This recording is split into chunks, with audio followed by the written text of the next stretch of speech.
नमस्कार, मी अमित गद्रे. तुम्ही पाहताय न्यूज 18 लोकमत. बुलेटिनच्या सुरुवातीलाच एक महत्त्वाची बातमी येते आहे.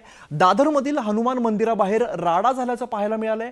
भाजप नेते किरीट सोमय्या मंदिर परिसरात दाखल झाले. यावेळेला शिवसेना उभाटाच्या कार्यकर्त्यांनी जोरदार घोषणाबाजी केलेली आहे.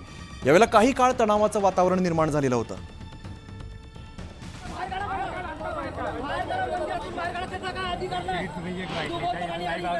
आम्ही खपून घेतला जाणार नाही. उद्धव साहेबांच्या विरोधात बोलला तर मात्र सकाळपासून बरेच नेते मंडळी येऊन गेले. त्याची लायकी नाहीये.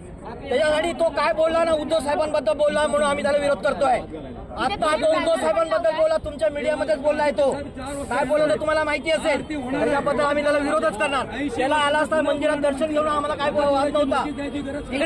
इथे मंदिर वाचवण्यासाठी आला, त्याचं स्वागत होणार. दुसरीकडे ज्या मंदिराला नोटीस बजावण्यात आली होती त्या मंदिराला आता सध्या स्टे देण्यात आला आहे. ती स्थगिती देण्यात आली नोटीसला. त्यांच्यामुळे देण्यात आलेली नाही. इथे लोकांनी हे केलं, त्या लोकांमुळे देण्यात आलेली आहे गोष्टी. आदित्य साहेब येतील, आदित्य साहेब येतील, त्याच्यावर ते बोलतील. वरिष्ठ येतील, त्या विचारते तुम्हाला कठीण बोलतील. मुद्दा असा आहे की रेल्वेचा एका अधिकाऱ्याने चुकीच्या पद्धतीने मंदिराला नोटीस दिली. काल आम्ही त्यांच्याशी चर्चा केली. त्यांनी ही नोटीस मागे घेतली.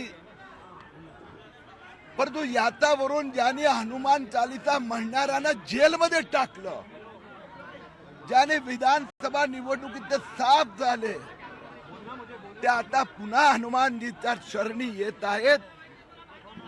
बरं वाटतं.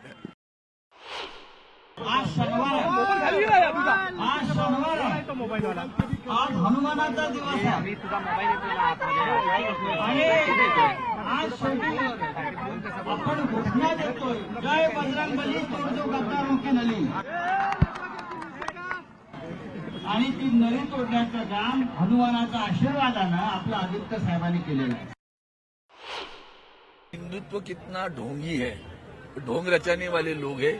इनकी आदतें क्या है आप जानते हो.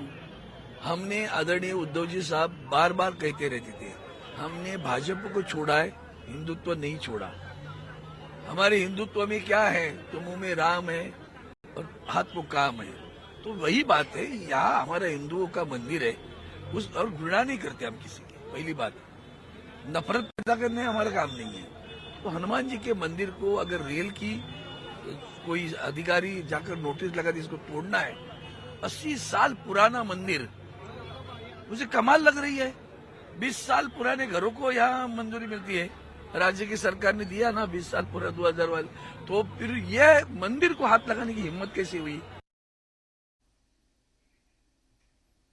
तर दादरमधील हनुमान मंदिराच्या रेल्वेच्या नोटिसीवरती मुख्यमंत्री देवेंद्र फडणवीसांनी प्रतिक्रिया दिलेली आहे. रेल्वे प्रशासनासोबत चर्चा करून मार्ग काढू. नियमामध्ये तरतूद आहे, त्यानुसारच मंदिराचं नियमितीकरण करू, असं मुख्यमंत्री फडणवीस म्हणाले.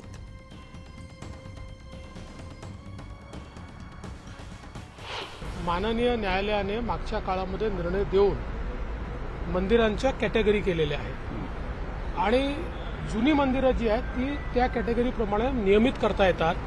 त्यामुळे रेल्वे प्रशासनाशी चर्चा करून त्या ठिकाणी आम्ही निश्चितपणे मार्ग काढू आणि त्यात जी काही नियमात आपल्याला तरतूद आहे त्यानुसार त्याचं नियमितीकरण करून घेऊ.